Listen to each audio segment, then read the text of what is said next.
نحمده ونصلي على رسوله الكريم اما بعد. شکریہ جناب اسپیکر. آج اپوزیشن جنہوں نے عدم اعتماد جمع کیا ہے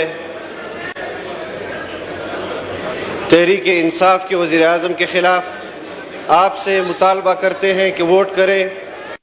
آپ کہتے ہیں کہ میں سپریم کورٹ کے اسپرٹ کے مطابق فیصلہ کروں گا.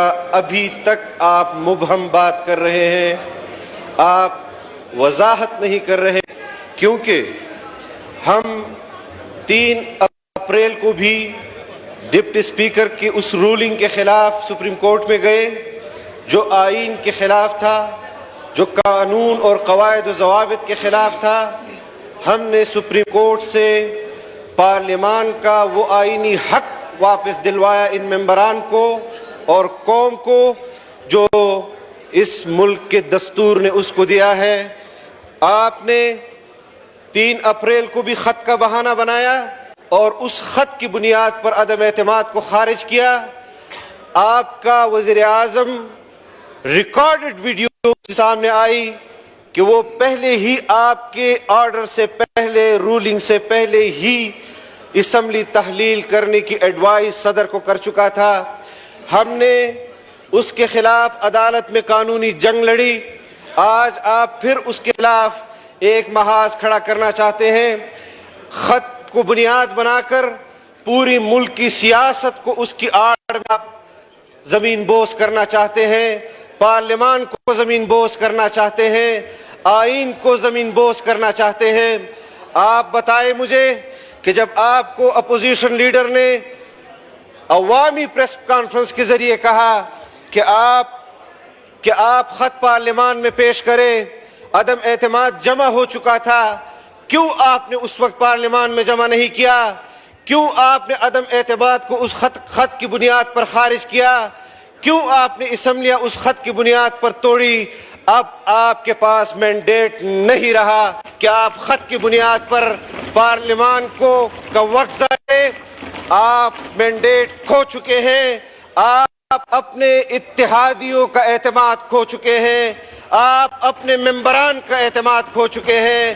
آپ تسلیم کریں کہ آپ کا وزیر اعظم اب پاکستان کا وزیر اعظم نہیں رہا.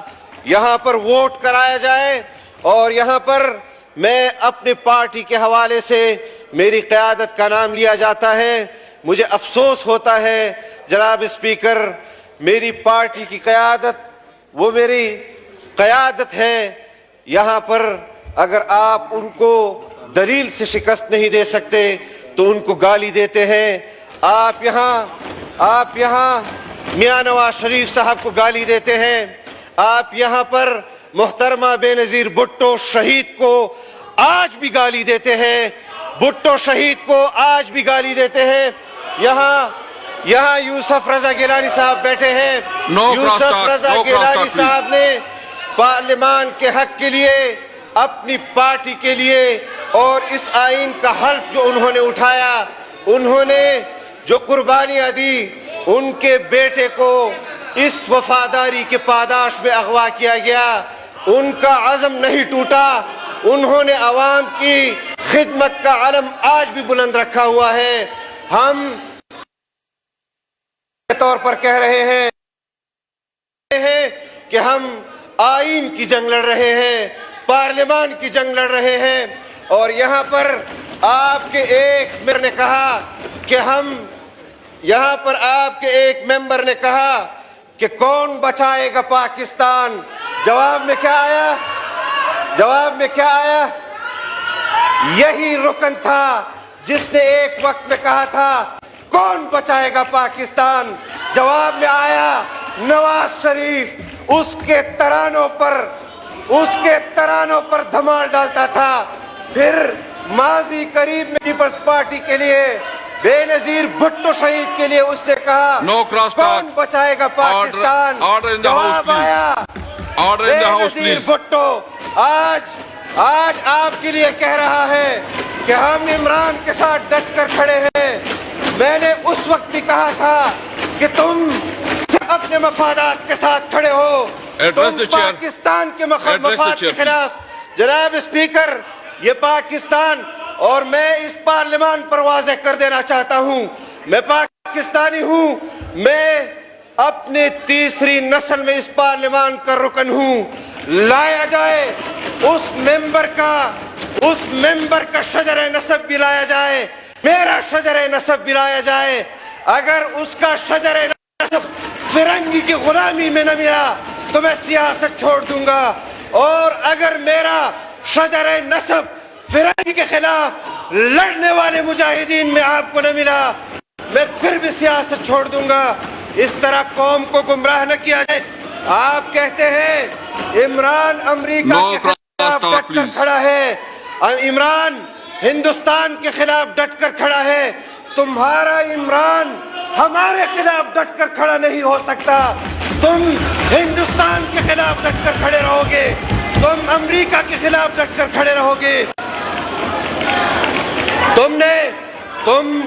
تم سلامتی کونسل کے بارے میں ہمیں کہہ رہے ہو کہ تم لوگوں کو دعوت دی. تمہارا وزیر جھوٹ بولتا ہے. ایک نوٹیفیکیشن دکھا دے کہ جو ہمیں آیا ہو. ایک شہباز شریف صاحب کو کال آئی، خدا جائے کون سے دفتر سے آئی، آپ کے دفتر سے آئی یا کسی اور کے دفتر سے آئی، اور اس کی بنیاد پر آپ پورے اپوزیشن کو. جناب اسپیکر، آپ لیٹر آئے تھے، میرے سیکریٹریٹ نے بھیجے. جناب اسپیکر، آج آپ صرف اس چیز کی وضاحت کریں، آج آپ صرف اس چیز کی وضاحت کریں کہ آپ آئین کے اختیار کو استعمال کریں گے یا بنیگانہ میں بیٹھے ہوئے تحریک انصاف کے وزیر اعظم کا اختیار استعمال کریں گے. جناب اسپیکر، ہم آئینی حق آپ سے مانگ رہے ہیں، ہم آئینی حق مانگ رہے ہیں. آپ ایک رولنگ، آپ خط کا مقدمہ بھی سپریم کورٹ میں ہار چکے ہیں، آپ رولنگ بھی ہار چکے ہیں. آپ کے پاس اور بہانہ نہیں، اور جو بہانہ آپ ابھی ڈھونڈنے کی کوشش کر رہے تھے، سننے میں آ رہا ہے کہ وہ بہانہ بھی آپ سے چھن چکا ہے. آپ ہار چکے ہیں. جناب اسپیکر، آپ کو تسلیم کرنا چاہیے. اور ایک بات میں اور کرنا چاہتا ہوں، مجھے آج صرف ووٹ پر بات کرنی ہے کہ آج صرف ووٹ کرایا جائے، اور اس کے علاوہ کوئی ایسی بات نہ کی جائے کہ جو اس ایوان کی کارروائی میں مخل ہو.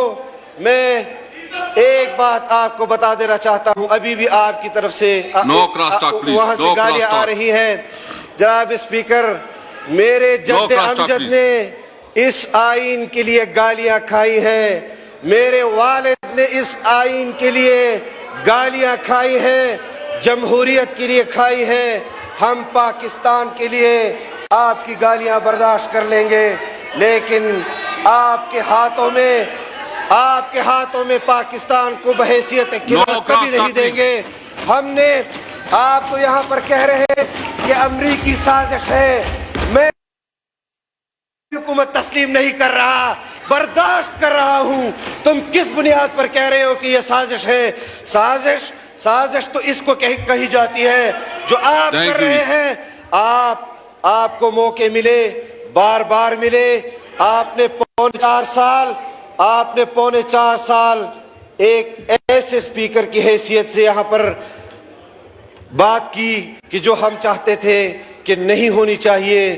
آپ کو اللہ نے موقع دیا ہے، ایک موقع اللہ نے آپ کو دیا ہے. میں آپ کے پاس چیمبر میں آیا تھا، میں نے آپ سے یہ کہا کہ میں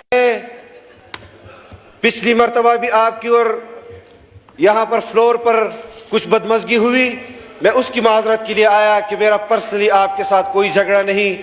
میں آج بھی کہتا ہوں کہ میرا آپ کے ساتھ کوئی پرسنلی جھگڑا نہیں ہے. لیکن میں یہ ضرور پوچھنا چاہتا ہوں جناب اسپیکر کہ یہ آئین تو ہمارے پاس امانت ہے. اگر آپ اس پر عمل درآمد نہیں کرائیں گے تو پھر کیا چاہتے ہیں آپ؟ کیا چاہتے ہیں آپ کہ ملک میں انارکی ہو، ملک خانہ جنگی کی طرف جائے؟ ملک کو آپ کس طرف لے جانا چاہتے ہیں یہ بھی آپ بتا دیں، یا آپ صرف اتنا اس ایوان کو بتا دیں آپ سپریم کورٹ کے اسپرٹ کے مطابق چلانا چاہتے ہیں میں تسلیم کرتا ہوں لیکن ٹائم بھی بتا دیں کہ کس وقت آپ نے ووٹ کرانا ہے اس کے علاوہ جو آپ کی یہاں پر چیئر پر بیٹھے ہیں اس سے ہمیں وہ آپ کے بیٹھنے کو مشکوک بنا رہی ہے جناب اسپیکر آپ اپنے آپ کو بھی مشکوک نہ بنائیں اور اس کرسی کو بھی مشکوک نہ بنائیں بہت شکریہ حماد مدظر